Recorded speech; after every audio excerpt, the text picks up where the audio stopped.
Well, it's a good time to be an NFL tight end. From marrying a billionaire to signing hefty new contracts, the trendiest position in the NFL is only becoming more enviable. Plus, we count down the top 32 centers in the league here on the Grey Duck NFL Show.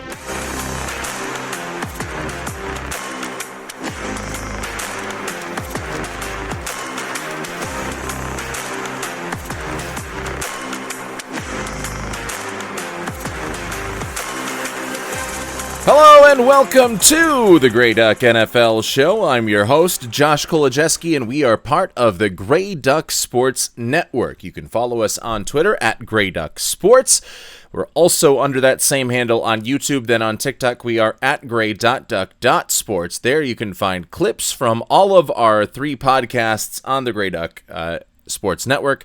This, the Grey Duck NFL Show, as well as the Vibe of the Vikings and the Twinkie Town Tavern, if you are so interested in the Minnesota Vikings or the Minnesota Twins. If not, we've got even more for your fancy as well on all of those social media platforms, including a ton of shorts that go through the history of the NFL, the history of certain teams, obscure facts, and any daily musings that I might have pertaining to the great news of the day. All of that is on our social media handles. Once again, that is at Grey Duck Sports on Twitter and YouTube and at grey.duck.sports on TikTok. Well, we've got a busy show here this evening as we are catching up on some news from over the past 2 weeks. This last week has been a little bit light. We haven't missed much since last Tuesday, but in the week off that we took in between, then there was some pretty big news from June 23rd until June 30th. So we will dive into all of that. I will give you my thoughts on everything going on in the NFL as we get closer and closer to the start of training camp later this month.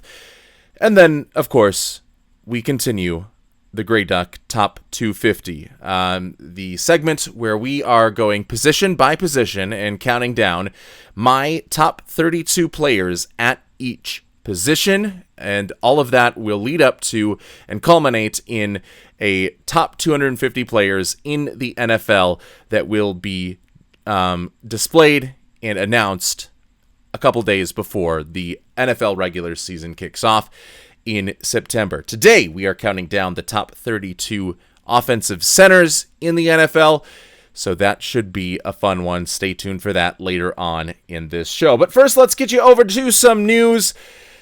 Some of this may be some old news for some of you, but if you are just tuning in to the Grey Duck NFL Show, Terrion Arnold, the cornerback that was selected by the Detroit Lions in the first round of the 2024 draft, is no longer a member of the Detroit Lions. He was released last week after being arrested on kidnapping charges that carry potential punishments that include and go up to a life sentence in prison.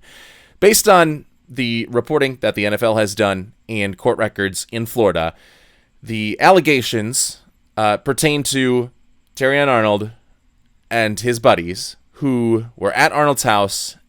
Arnold was robbed at his house. He didn't believe that the police were going to actually catch the perpetrators of the crime that had been committed against him, and so he and his friends decided to take matters into their own hands, allegedly.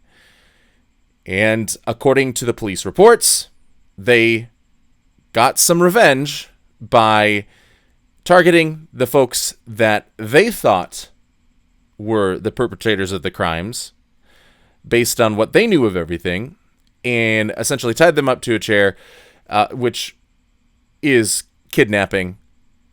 And even if it's not, driving you in a white van to the middle of nowhere and then dumping your body in a rock quarry, it is kidnapping, and it is keeping someone there against their will, along with armed robbery in a plot to avenge a crime against him.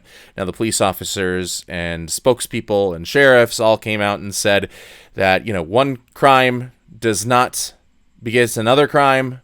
You cannot do that. That is just, a society of lawlessness if you take matters into your own hands with vigilante justice. And to make matters worse, the police believe that the people that Terrion Arnold ended up abducting and robbing from, allegedly, were not the suspects from the break-in into Terrion Arnold's home.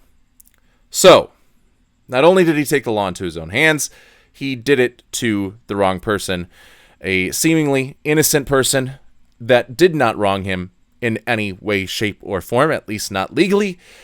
And now Terrion Arnold, who had his bail set last month at $1 million, is going to be fighting for his NFL career and for his life as a non-convicted felon in the United States of America. So a lot to unpack right there. From a pure football side, this is not like a super big loss for the Detroit Lions. Now, I had Terrion Arnold as my top cornerback in the 2024 NFL draft. I thought he was going to be this super sticky cover guy. Now, in my defense, and I didn't learn this until the days leading up to the draft and didn't have time to go back and watch the film, there was a video on YouTube. This was before I got Caddy's cut-ups, which is a great investment for anyone wanting to scout college players for upcoming drafts. This is when I was relying on YouTube to bring me the highlights, any All-22 stuff that I could find.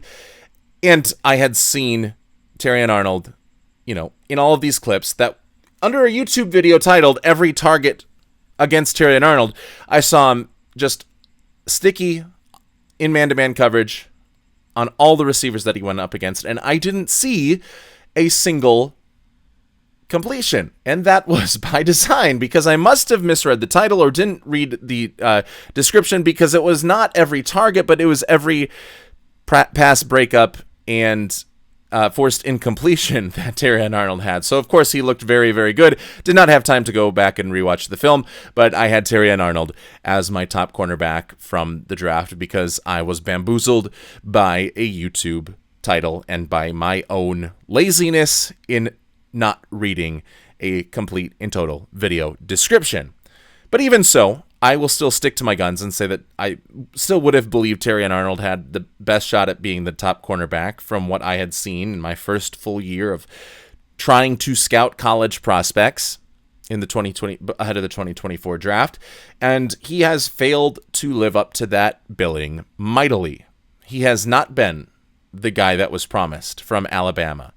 He has been a target that teams have been able to pick on. He's had some injuries as well, and they were early on looking for him to be a solid lockdown cornerback in man coverage, specifically as a part of Aaron Glenn's defense in 2024, who likes to run just a ton of cover one, which is man across the board except for a deep safety.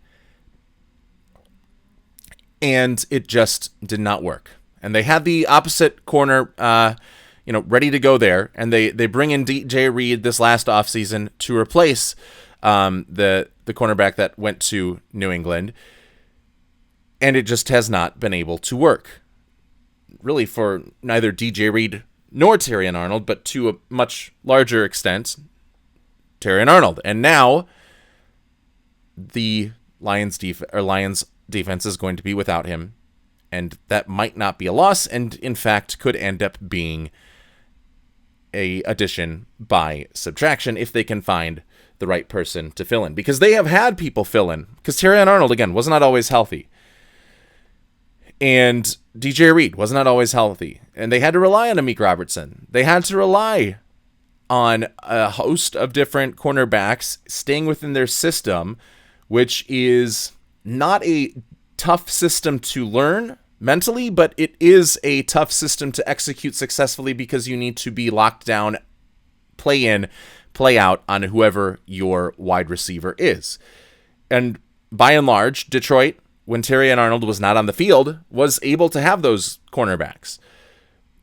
And when they wanted to see what Terrion Arnold could do, they were not able to have that. But it looks like that Detroit probably will not be the worse for wear when all is said and done. I do think it is interesting that they were so quick to cut ties with him. I mean, we see right now in Green Bay a situation where Josh Jacobs, despite some pretty credible accusations from multiple different accounts of a domestic abuse incident, he has continued to be allowed to practice with the Green Bay Packers. The Green Bay Packers are not pulling the trigger to release him. Here, the Detroit Lions are making the moral choice, the correct choice, and cutting ties with a player who has some pretty credible allegations levied against him.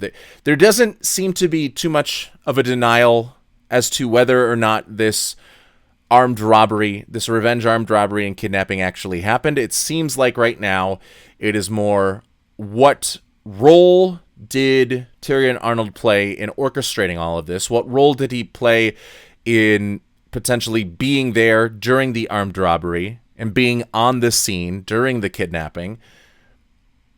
So it seems like at least the events that happened actually did happen, and it seems like there's some pretty good information that would point to Terrion Arnold being a key suspect, and Detroit decided to cut bait right then and there, maybe partially because it is the correct moral decision, partially because it's going to help their football team probably a little bit more than it would if he had just stayed on the team without any issues for his third NFL season, just based on how the other two have done. Meanwhile, you have Green Bay with the same sorts of credible allegations against their running back, and something I would probably describe as a more heinous act of domestic violence, and the allegations just as credible as they are against Terrion Arnold right now.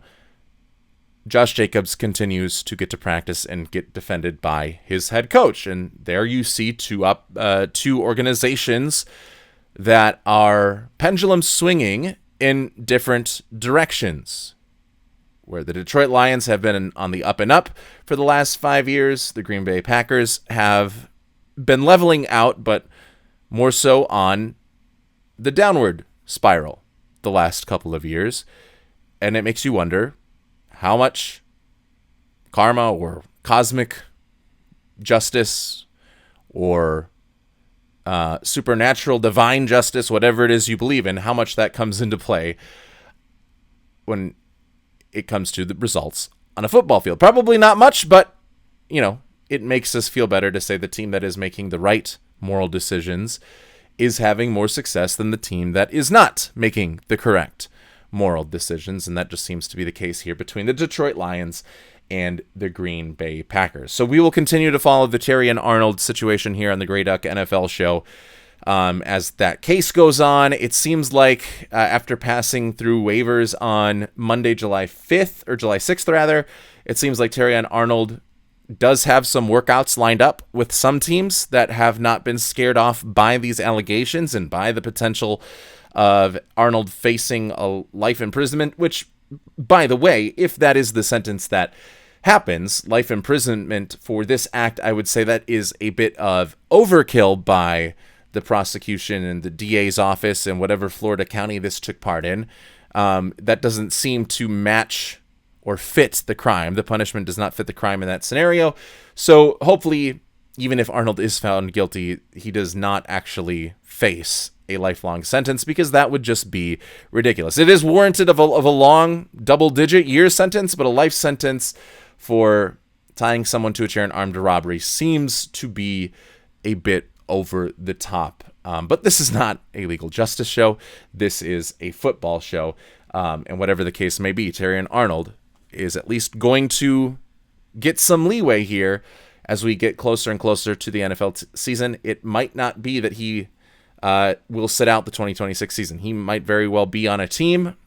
Whether or not he's placed on the commissioner's list or some sort of restricted list would be up in the air at that point, but he would have to sign with a team first. And again, according to his agents, he has had multiple teams schedule workouts with him, although we have not gotten the names of those teams right now.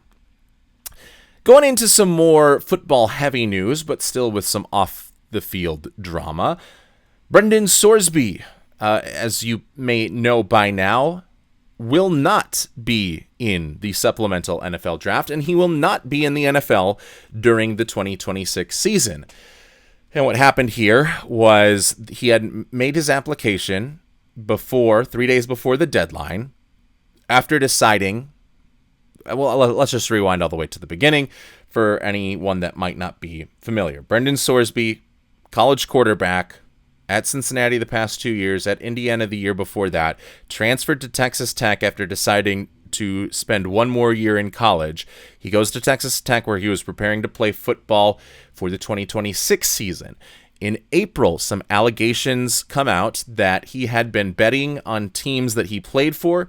More specifically, when he was a bench player for Indiana, he made bets on games, hundreds of bets that totaled more than $90,000 of money put down. Not all of that strictly on Indiana, but some of that certainly in games that Indiana played in when he was a redshirt quarterback, not seeing the field, but that doesn't make it any better, especially in the eyes of the NCAA. So the NCAA prepared to suspend him. He fought back legally. There were injunctions back and forth. At one point, it seemed like he was going to be able to play because a judge in Lubbock, Texas, filed an injunction against the NCAA saying that the most that they could suspend him would be for 2 games. The Big 12 prepared to file a lawsuit after that, saying that they would not allow Texas Tech to play and that sanctions against the NCAA do not apply for the Big 12 conference. And the Big 12 would be able to have the suspensions even if the NCAA, according to this judge, would not be able to enforce those suspensions. The Big 12 would have the jurisdiction under this lawsuit to do so. And so Brendan Sorsby, seeing not only that, but also seeing some of the pushback that Texas Tech specifically got for standing behind their quarterback and his gambling addiction, Sorsby decides to go into the NFL supplemental draft, which is a second draft after the primary NFL draft in April, which has all the fanfare.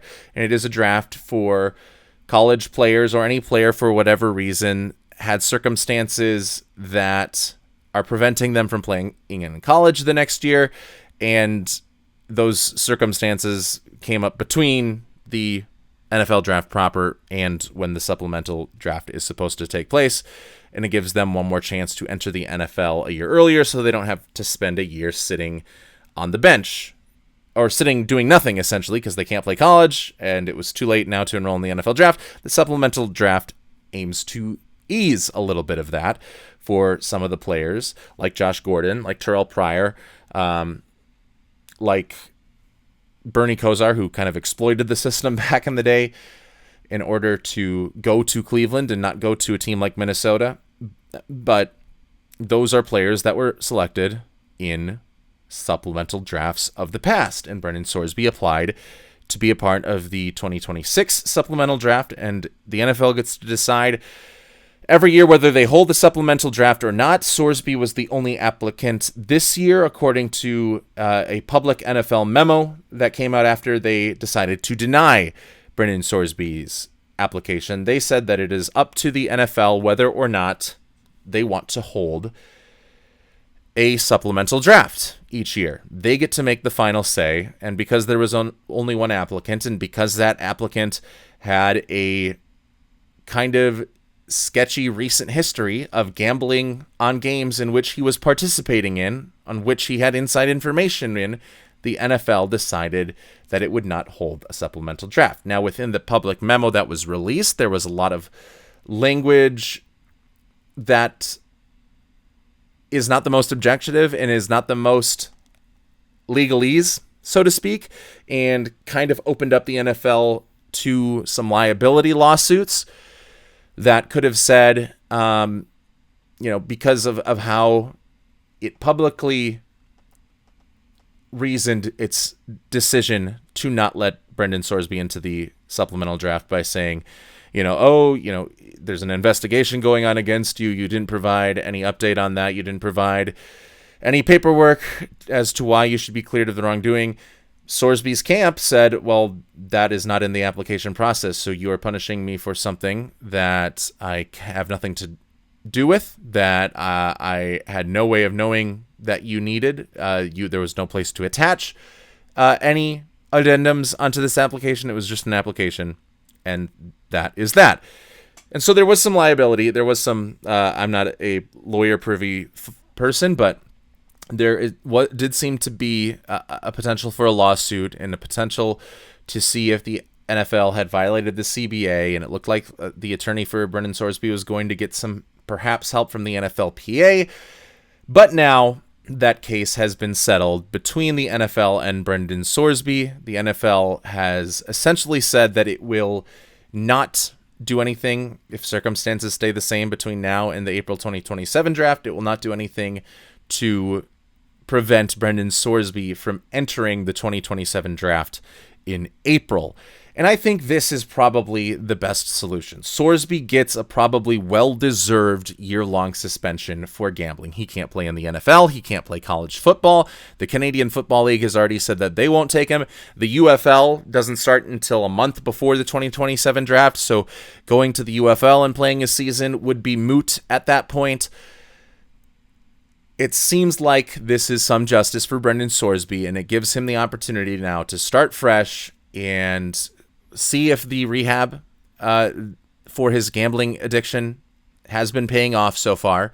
Get himself into NFL shape. Obviously won't be able to put too much film up for anyone to, show any signs of advanced progress or improvement within live NFL or live college football action. He doesn't have that opportunity. He'll have to live off the film and the performances that he puts up at Senior Bowl, draft combines, all of the like.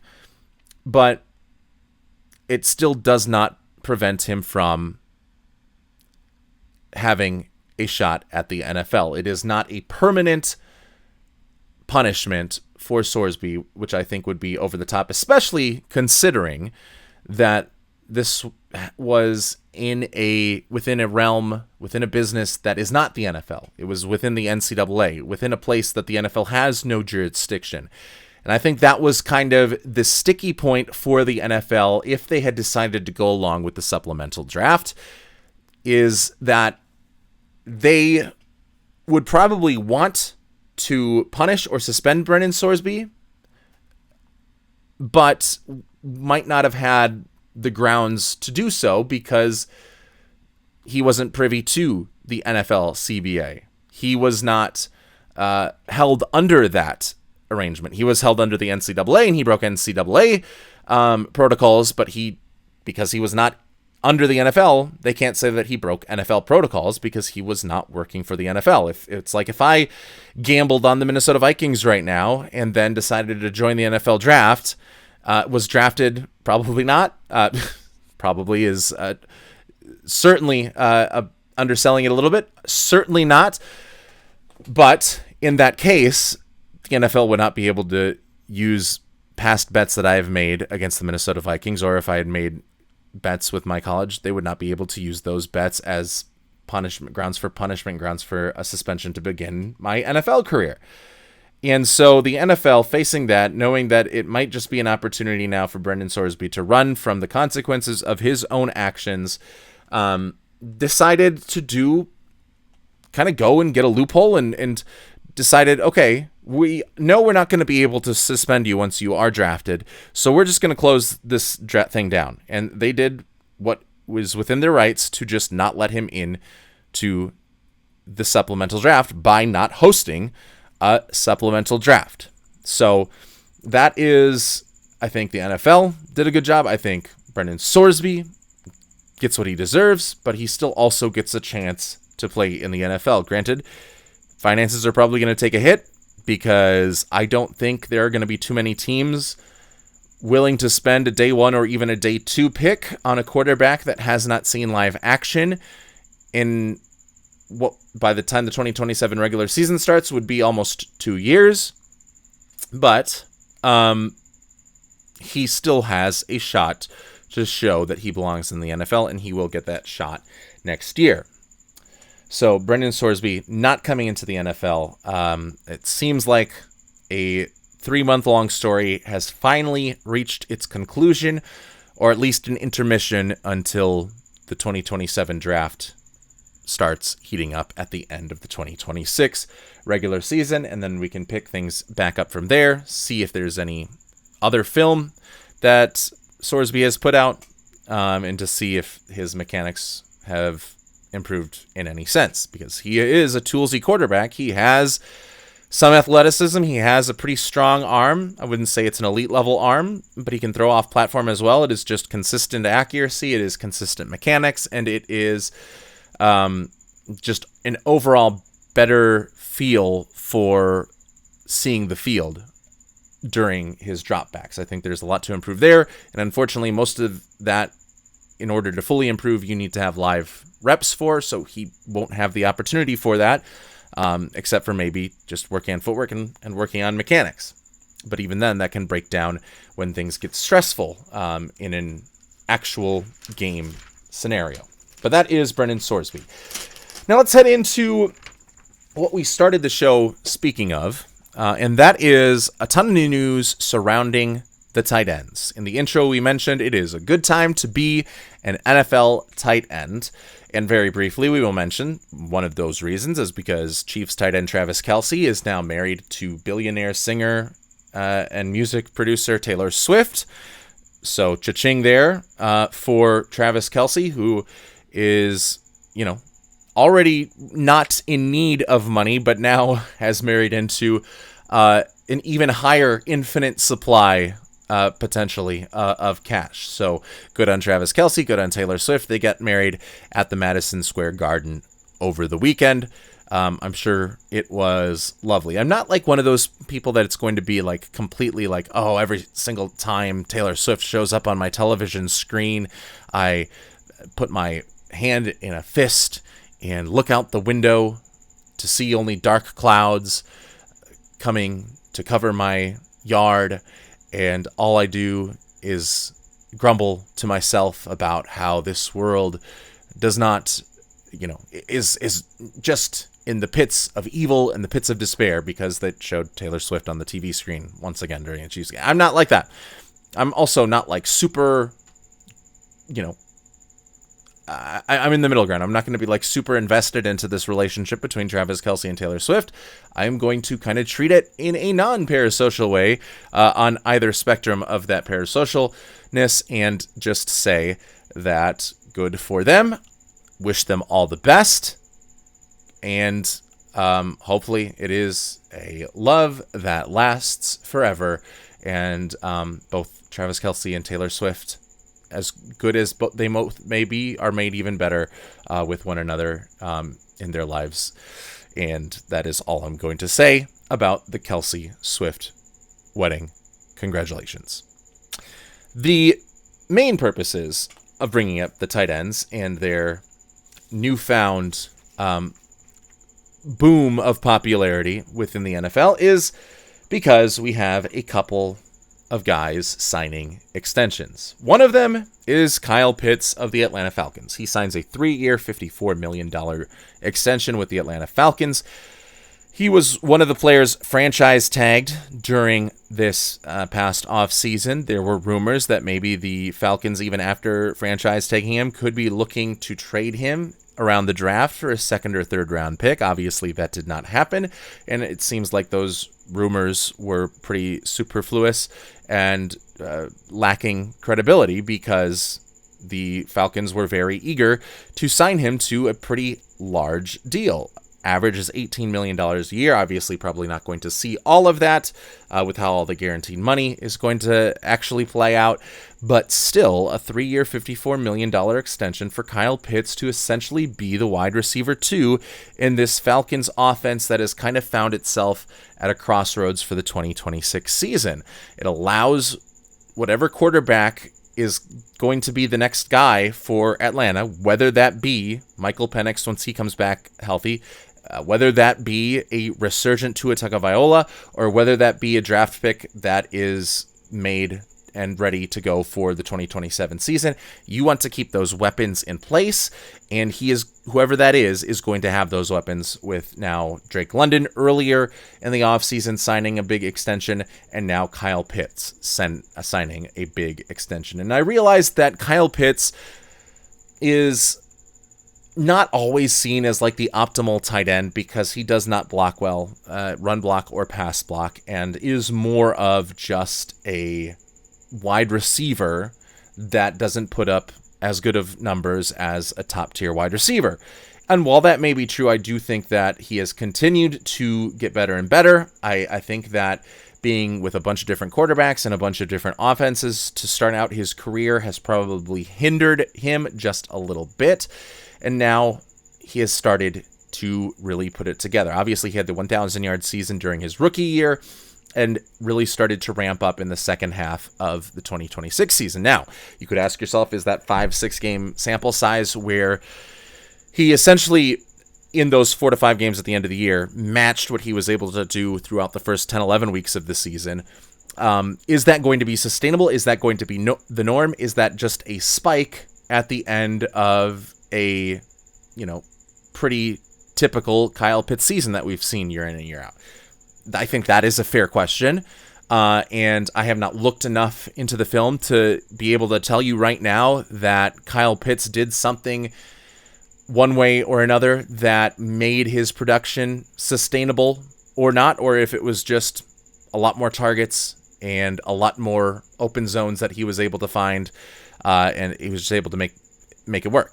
What I do know is that he has speed, he has pretty good hands, he, for a tight end, is a good route runner, and he has size and vertical ability to be able to come down with contested catches, and that is a weapon that every quarterback would love to have, especially if you pair him with a guy like Drake London, and obviously with Bijan Robinson in the backfield. It is an assortment of weapons that does not currently have their correct triggerman.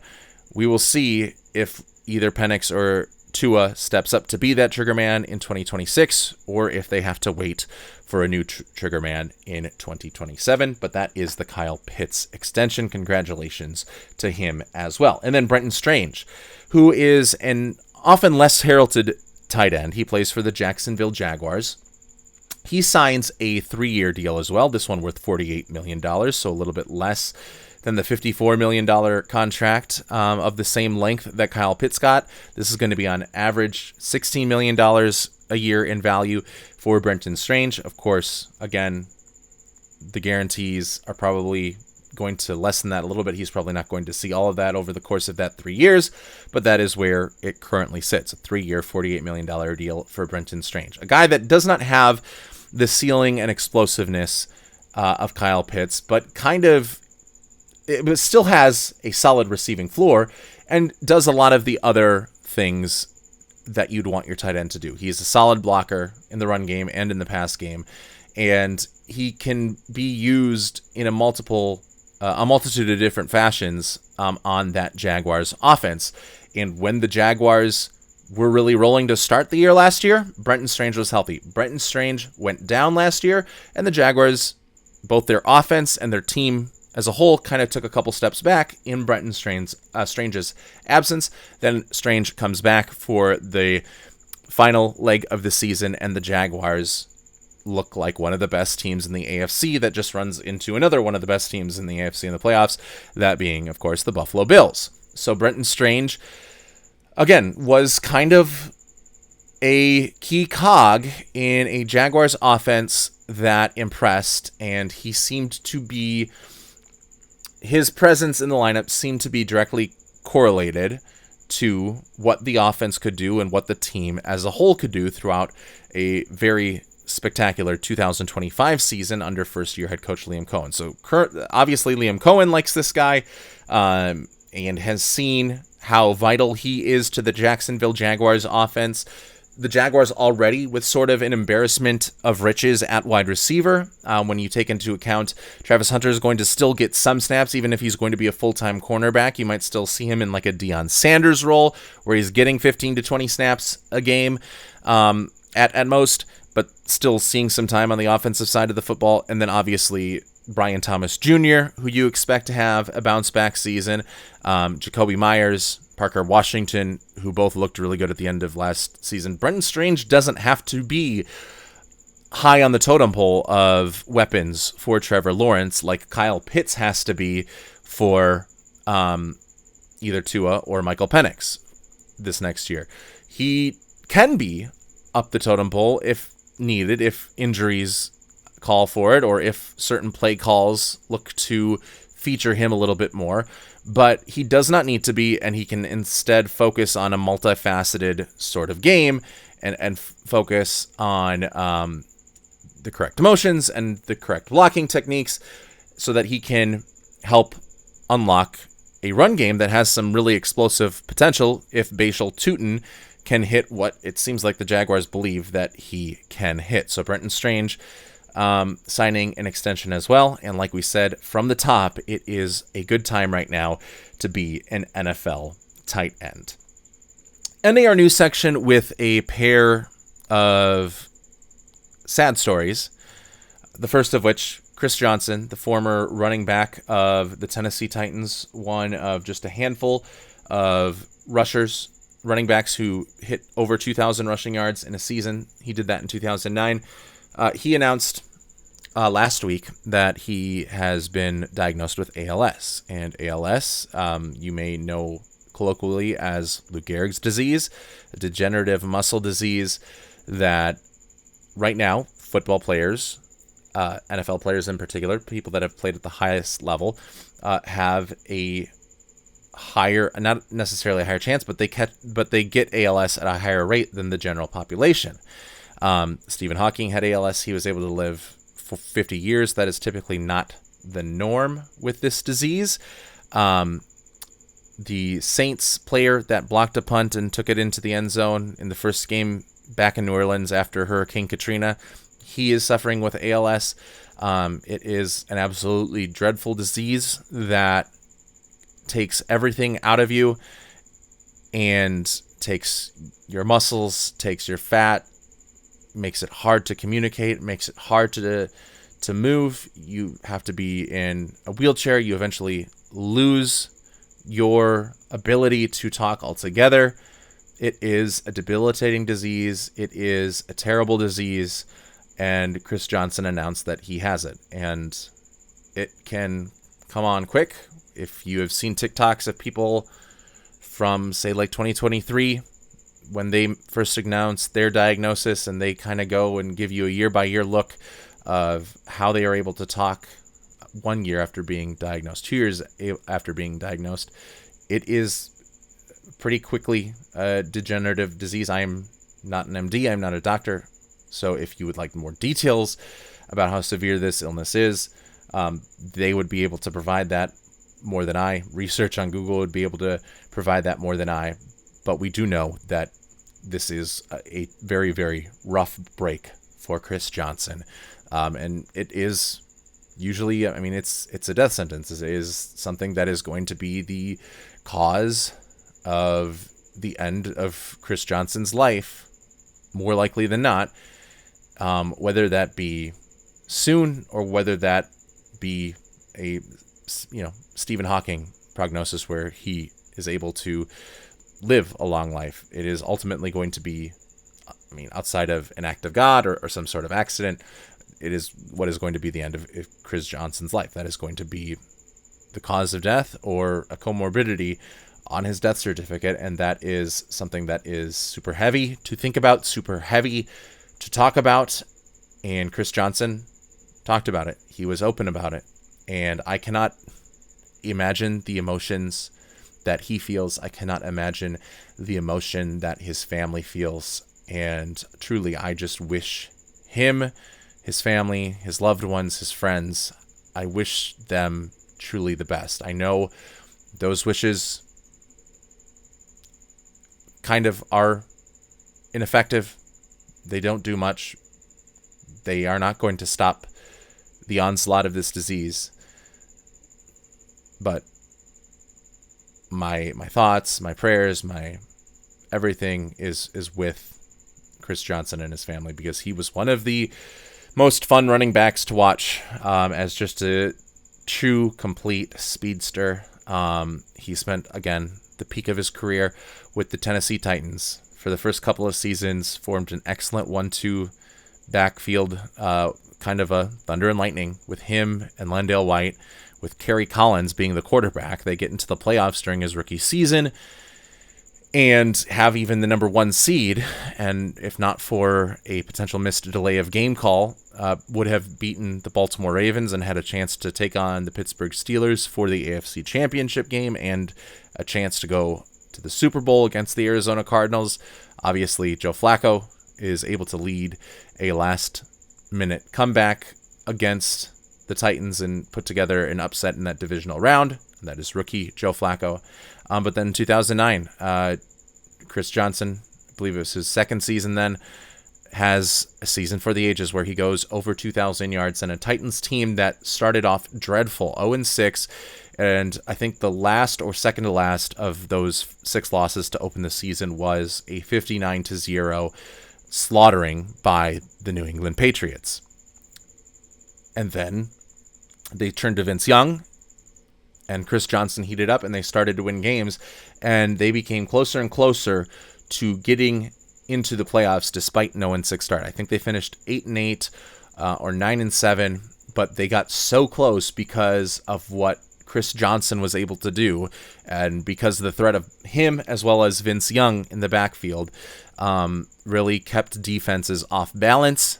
They turned it around, and they nearly made a miraculous run to the postseason. I think the Jets ended up getting that final spot, and of course that Jets team went to the AFC Championship game, the first of 2 consecutive years that they did, and then obviously haven't been back to the playoffs since. But credit to Chris Johnson for all of that. And then later on in his career, he kind of becomes a mentor to David Johnson, who is another running back who flamed out way too early, but he went to Arizona, was a part of that Cardinals offense with Carson Palmer.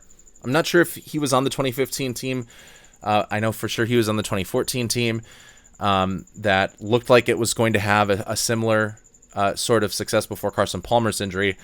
And then 2015, they make it all the way to the NFC Championship where they get pummeled by the Carolina Panthers. But Chris Johnson got to be a part of that, even though he wasn't in his prime anymore, was still effective at the very least, and was still able to mentor a young David Johnson, who had a couple of really great running back seasons after he took over as the lead back in that Arizona Cardinals backfield. So again, Chris Johnson dealing with ALS.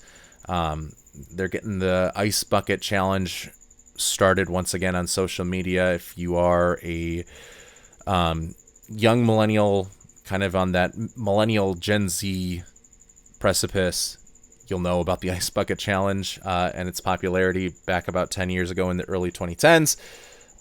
But it helps raise money for the ALS Foundation to help fight this disease, and maybe they're able to fight it and beat it in the time that, if they get enough money, if they get enough funding, maybe that is the case. I think that is obviously the best hope for Chris Johnson. But again, well wishes to him and his family. And then another piece of sad news, Calais Campbell, and he, again, now with the Baltimore Ravens, was with the Cardinals last year and is about to start his second stint, I believe, with the Baltimore Ravens. His mother, it was revealed last week, died, and then further details indicated that it was Calais Campbell's brother that killed his mother, their mother. And obviously a heartbreaking situation there as well for a player, whoever it was, whenever, it would be a tragedy in any case. It could be, the athlete, the player with the worst character in the NFL, it would still be a tragedy. And Calais Campbell is the exact opposite, the exact antithesis of the worst character in the NFL. He is one of the very best men in the NFL, and to go through not only now the loss of his mother, but also having it been at the hands of his brother is just a whole layered tragedy that I can't even wrap my mind around, and I'm sure Mr. Campbell is having a hard time wrapping his mind and wrapping his emotions around. I can imagine there obviously is a whole lot of grief. There is a whole lot of anger, but anger also mixed with sorrow for someone that you've grown up with and loved for so long, who now took something so precious to you. There is obviously an odd mix of emotions there. And, Calais Campbell, what could be his final NFL season, that all now seems kind of, and at this juncture, meaningless. But, the best wishes, again, to him. I can't imagine the weight of all of that right now, even for any person, not just somebody coming into what is going to be the 18th, 19th training camp as an NFL player, and a player that has been so effective at the NFL level as Calais Campbell, former Walter Payton Man of the Year award, which again is an award that rewards the character off the field and the impact off the field, as well as the strength on the field that a player has shown. Calais Campbell has been nominated countless times and has won that award once. So nobody ever deserves to lose their mom. Nobody ever deserves to have their brother kill their mom. And Calais Campbell, least of all, deserves that. So, again, whatever well wishes you have, whatever prayers, whatever it is that you do, your thoughts in this situation, send them Calais Campbell's way, because he's going through it. It's a tough time. It's a tough time and an unimaginable time that you and I probably can't wrap our minds around. Most people would not be able to wrap their minds around. That is our news segment here on the Grey Duck NFL show, and we're now going to transition into the Grey Duck Top 250 segment, which we are having in the final segment of all of our shows as we lead up to training camp and lead up to offseason. And I should mention that we're going to be starting a series that we launch either next week or the week after that, where we're going to preview in 30-minute intervals every single team in the NFL ahead of the 2026 season. We'll try to release those episodes daily, but I'm in the process of recording the first batch of those, and we will go basically from the worst Super Bowl odds all the way to the best Super Bowl odds as they stand about a week ago at the end of June. So look for that on the podcast feed. We're going to obviously recap what happened last year, the additions, the subtractions, what the offense should look like, what the defense should look like. And for every team, even the teams that you would think have the lowest chance of making the playoffs, we're going to detail the route in which every team makes the playoffs and the route in which every team finishes the year with a top 10 pick. So kind of go through both extremes and break it down so that there is hope, but also tempered hope for every single team that we go through during that.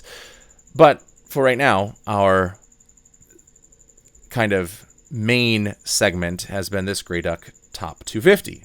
And just to be brief with that, the Grey Duck Top 250 is a project in which we are trying to rank the top 250 players in the NFL by the start of the 2026 season. Not in what they have done prior to in their career, but what I expect them to be in 2026, which is why some rookies are being allowed on the list. Obviously, they have no equity in the NFL yet, but a lot of them are going to be higher than some veterans that do have NFL equity, because this is not who has been the best. It is who do I expect to be the best for 2026.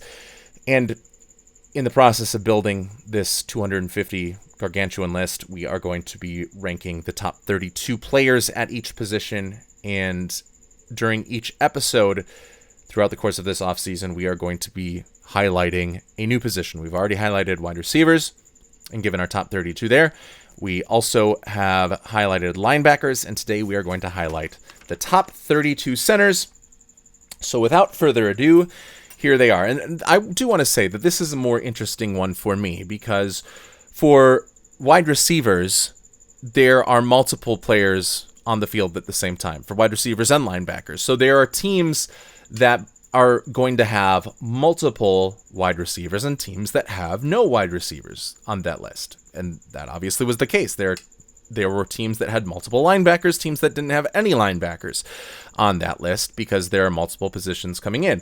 For center, there's only one guy really at each position. So every team gets mentioned once because I think it is very difficult to predict injury. So I basically chose who I believe is going to be the starter, barring any injury for each of the 32 teams, and who I think is going to be the best out of those. So this is one of those positions where all 32 teams will be mentioned, and that's not always a good thing. Like in the case of the Baltimore Ravens, they have the number 32 center in the NFL, and that is Danny Pinter.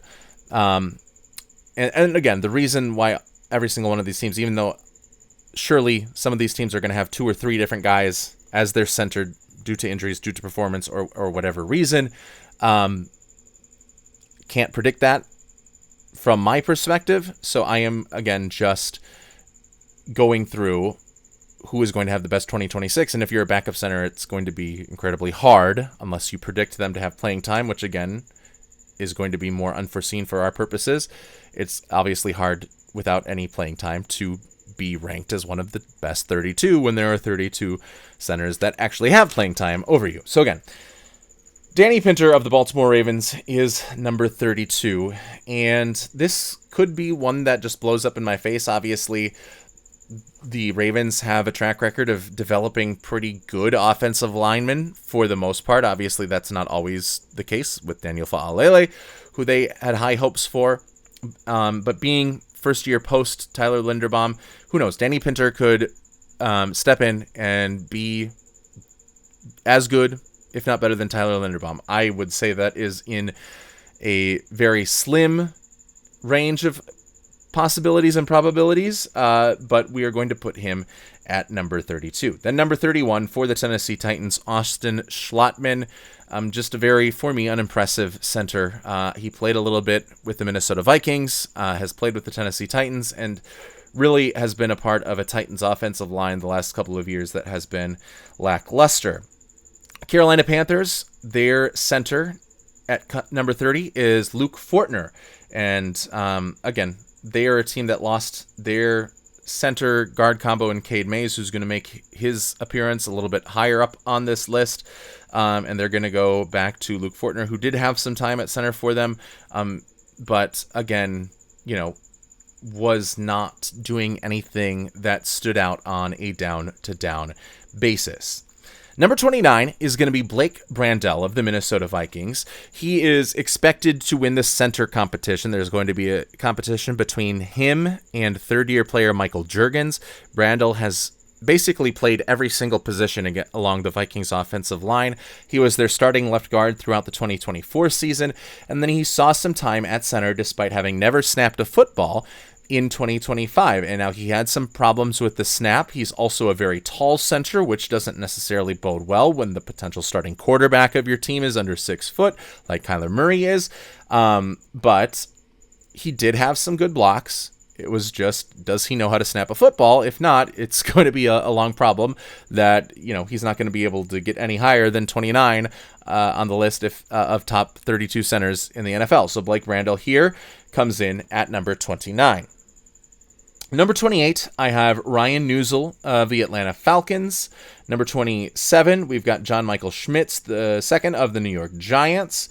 At number 26 coming in, it is Ted Karras of the Cincinnati Bengals. And a lot of these players, Neusel, Michael Schmitz, and Karras, are players that have been solid, and I wouldn't necessarily write off the hopes of a team that has these guys at center, but that I think are easily upgradable players as well, as is Josh Myers, who comes in at number 25 for the New York Jets, a guy that has played with the Packers. It's getting a little bit up there. He has been a very good center. I think he is on the downward slope of his NFL career and might be the weak link on a Jets offensive line that I expect to be pretty good. So he might just be hoisted upon their shoulders, and the play of, the rising tide of them raising all boats, that being him, could very well come into play. So he may very well look better than the number 25 center on this list when all is said and done, if that Jets offensive line, especially with Armand Membu and with Olu Fashanu, if they take the step forward that I kind of expect them to take here in the 2026 season. Number 24, Keelan Rutledge of the Houston Texans. He was a guard at Georgia Tech. He was not ranked super highly. He wasn't ranked low on my board. I thought that there was some power sometimes lacking. I thought there was some leverage sometimes lacking and inconsistent. And then now having to, he's played center at times before, but now having to play a new position that he is familiar with but hasn't played for quite some time, is why that he comes in at 24. I already was not his hugest supporter, and now that he has to play a new position, I'm even less so his biggest supporter. Jared Wilson, I had ranked high in the 2025 NFL draft as the center. I think he was my top center, but he played guard last year, and I didn't necessarily love what I saw from him of the New England Patriots. He's going to come in at number 23. Again, I think if he lives up to his college film, then he goes up the list a little bit more. Just because I have some biases towards what I liked seeing from him during his college career and where I had him ranked in my 2025 big board. But again, going to be a little bit more wary based on some of the setbacks he had when he was a guard for the New England Patriots last year. But now he gets to move into his more natural position. Number 22, Hjalte Froholt of the Arizona Cardinals. And this is kind of where I start to get to, okay, this is the floor that I would want of guys at center. I would always be looking to upgrade everyone below that. I could be, if not satisfied, at least fulfilled in what I want to do with a guy like Hjalte Froholt at center. Same goes with Nick Algoretti of the Washington Commanders, Sean Ryan of the Green Bay Packers. All three of those guys, I would not have a problem with starting. I would not be constantly looking to find upgrades over for those guys starting, even if there are better players available. If I went into the offseason with those guys at center, I wouldn't necessarily consider it one of my team needs for free agency or for the draft, unless a really good option was available and I had the means to spend. Some other guys that I like, Luke Wattenberg and Elton Jenkins, come in at 19 and 18 respectively. I think Elton Jenkins, because kind of adjusting to a new position last year, he's been so versatile and so good at every position that he has played, but didn't play up to par in the way that I thought he would at center with the Green Bay Packers. But now in his second full season at center, now with the Cleveland Browns, I do expect him to have a pretty good season, but I'm capping him here at number 18. And then Luke Wattenberg, again, in kind of the same sort of situation as Josh Myers, a better player, but also with a very good offensive line around him, in which he is the weak link. And I say weak not to have him as weak, but he is just the worst out of the five guys, it seems, on that offensive line that has been so good at protecting Bo Nix all throughout Nix's career. But I don't know necessarily how to judge him independently based on, the fact that his job is easier than a lot of other centers in the league because he has so much talent surrounding him. Number 17, Cam Jurgens of the Philadelphia Eagles. Again, Jurgens is another solid player. He is not quite what Jason Kelce was, but he has really settled into a role there. There has at times been, miscommunication issues in terms of protections, whether it's Jurgens trying to adjust, whether it's Jalen Hurts trying to adjust. I think both of them have had issues adjusting protections since Jurgens took over in that full-time center role. But otherwise, he has the physical parts of the game down. It just is now working on rounding out the mental parts of the game. Then number 16, I have Coleman Shelton of the Los Angeles Rams. Another situation like Luke Wattenberg and Josh Myers, where he is being, hoisted on the shoulders of the offensive linemen around him, but still now is a little bit better.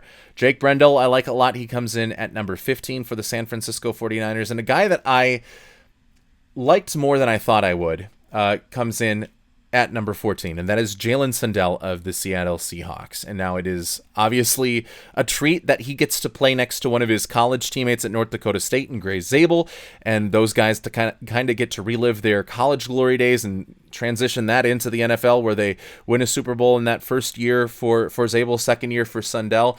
But Gray Zabel was an important part of that outside zone game, and Jalen Sundell was almost as vital a part of that outside zone run game in making sure that could get established, especially when you look at the guard that he had to his right in Anthony Bradford. He had to make up for a lot of Bradford's shortcomings. He's an athletic on the move center that is Sundell, and I think he is going to continue to improve and continue to thrive playing next to Gray Zabel at left guard. I'm excited to see what the future entails more for this Seattle Seahawks team. If they can try to become a dynasty, it would be because both Jalen Sundell and Gray Zabel are able to put together another really good performance and are able to take even further steps forward. I think he struggles a little bit in pass protection, but when it comes to run blocking, he is near the top of the list for especially zone-specific run blocking centers. Number 13, Tyler Biadasz for the now Los Angeles Chargers. Obviously came over from, I believe, Washington, and he is going to be relied upon to shore up an interior of an offensive line whose interior has been broken the past 2 years, and that has cost them dearly in the playoffs the last 2 years. If he can be an anchor for the Chargers, and if obviously both of Rashawn Slater and Joe Alt can be healthy for a full season, that changes the whole makeup of this Los Angeles Chargers team. It changes the whole makeup of their prospects going into the 2026 season, and I think they become a legitimate Super Bowl contender based on how good Tyler Biadasz can play this year, and right now I have him ranked at number 13. Cooper Beebe coming in at number 12 for Dallas. I think some people have overrated him, some people don't know about him, and I think 12 is a nice happy medium for Cooper Beebe, who I like, maybe not to the extent of some film watchers, but certainly like more than some of the more casual football watchers. Robert Hainsey for the Jacksonville Jaguars coming in at number 11, a offensive line that, again, maybe it's just the product of Liam Cohen, but seemed to take a significant step forward in 2025, and Robert Hainsey was a part of that in protecting Trevor Lawrence on any interior pass rush and helping him adjust protections, rather. Number 10 is Eric McCoy of the New Orleans Saints, a Saints offensive line that got just better by adding David Edwards at guard. That might be the final piece of making this a very legitimate offense for the 2026 season, because Eric McCoy has been so steady as a center in recent years. Number 9, a guy that this is more projection than banking on past production, but this is Graham Barton of the Tampa Bay Buccaneers. I really like Graham Barton. He has had to fill in a lot as a swingman at different positions and hasn't gotten to really take a full season at center just yet. And now he's going to be able to, and I have a lot of high hopes for what he is able to do, because he could play basically any position at Duke and look like a dog doing it. Now you put him at center, and I think that's going to lead to a lot of success for the Buccaneers offense. Zach Frazier has been a very steady player and on the upward trajectory since entering the league in 2024. He is the Steelers center, and he comes in at number 8. The old veteran Connor McGovern is our number 7 center from the Buffalo Bills. Doesn't always get the best leverage, but always seems, or underneath leverage, pad level leverage, but he always seems to get the right leverage in terms of cutting off the man he's responsible for in a run block, cutting him off from that running lane, even if that player has a step advantage on him. And while he can sometimes get pushed back because he doesn't always keep his pads low, he also has a really strong anchor and can even if he is more upright than you would like him to be, can withstand kind of that first push from a player that is working with better pad leverage. But Connor McGovern is at number 7. Number 6, we mentioned him earlier, former Panthers center, now with the Detroit Lions, Cade Mays.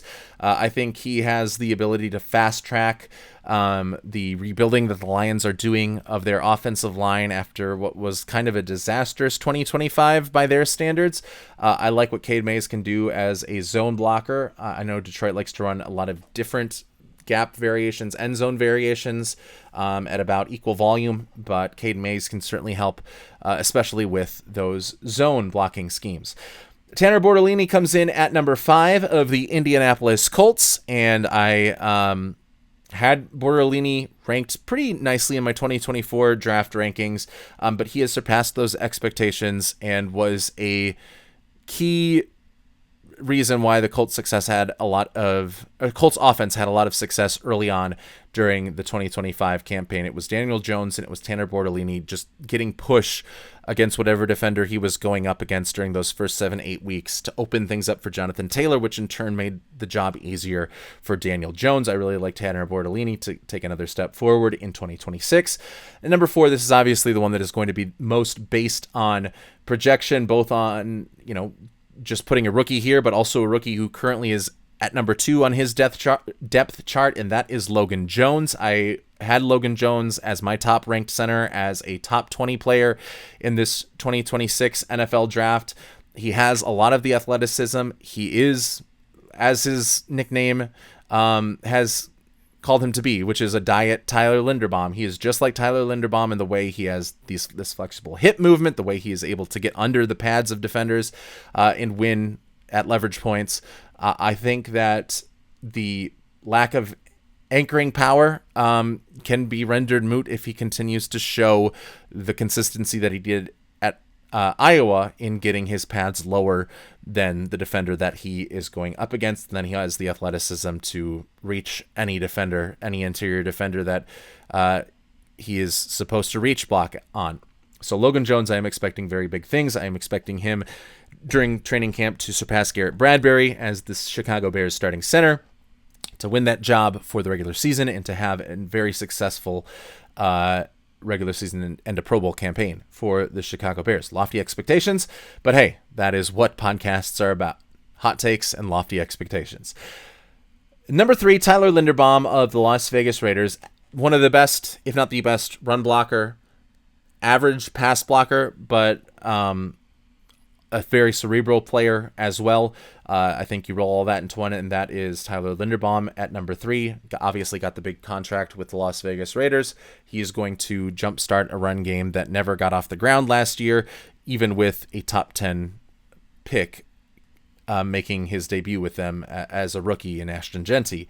So hopefully that opens up a lot for Ashton Genty to have a very successful 2026 season and make life easier on Fernando Mendoza once he takes over from Kirk Cousins.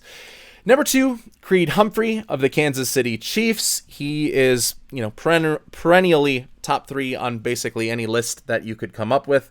Does everything well, but I think a player that does everything well to a higher extent is Aaron Brewer of the Miami Dolphins. And he got the extension, didn't get Tyler Linderbaum money, but he is a valuable contract because he is getting paid less than what he is worth, even with this new extension by the Miami Dolphins. And he is, for me, the best center in the league when it comes to run blocking. When it comes to pass blocking, he does everything at an elite level. He has athleticism. He has core strength to stick his feet back and just stand stalwart against big defensive tackles. I really like Aaron Brewer, and between him and Devon Achane, that hopefully gives Malik Willis not a completely empty cupboard to work with as he tries to prove that he can be an NFL starter by taking over that Miami offense this season. So we'll go through it one more time from top to bottom, the top 32 centers on the Grey Duck 250. Aaron Brewer, number 1 of the Miami Dolphins. Creed Humphrey, number 2 of the Kansas City Chiefs. The Raiders center Tyler Linderbaum is number 3. Logan Jones of the Chicago Bears is number 4. Tanner Bortolini of the Indianapolis Colts at number 5. Detroit Lions' new center, Cade Mays, is coming in at number 6. Connor McGovern of the Buffalo Bills is number 7. At number 8, we have Zach Frazier from the Pittsburgh Steelers. The Tampa Bay Buccaneers come in at number 9 with Graham Barton. Eric McCoy is the number 10 center from the New Orleans Saints. Robert Hainsey at number 11 from Jacksonville. Number 12, Cooper Beebe from Dallas. The Chargers have Tyler Biadasz. He is number 13. Jalen Sundell of the Seattle Seahawks is number 14. Jake Brendel of the San Francisco 49ers is 15. Coleman Shelton of the Los Angeles Rams 16. At 17, it's Cam Jurgens of the Philadelphia Eagles. Elton Jenkins of the Browns is 18. 19 is Luke Wattenberg of the Denver Broncos. Green Bay's Sean Ryan is number 20. Nick Allegretti of the Washington Commanders coming in at number 21. Hjalte Froholt of the Arizona Cardinals is number 22. The number 23 center is Jared Wilson of the New England Patriots, making his first series of starts at that position after playing guard all of last year. At number 24, it's rookie center Keelan Rutledge of the Houston Texans. New York Jets have Josh Myers coming in at number 25. Number 26 is Ted Karras of the Cincinnati Bengals. The Giants' John Michael Schmitz comes in at number 27. Ryan Nuzul of the Atlanta Falcons is number 28. Number 29 is Blake Brandel of the Minnesota Vikings. Luke Fortner of the Carolina Panthers is number 30. And the Tennessee Titans have Austin Schlottman at number 31. And last but not least, number 32 is Danny Pinter of the Baltimore Ravens. That is the top 32 definitive list of centers in the NFL.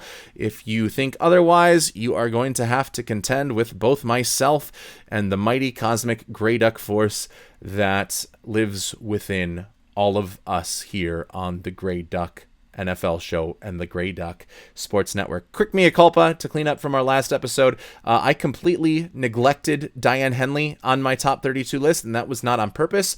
I put him in a list of top 32 players that I was whittling down from and was going to mix and match and place all of those guys in my top 32 linebackers. He would have been at number 7 right after Devin Lloyd.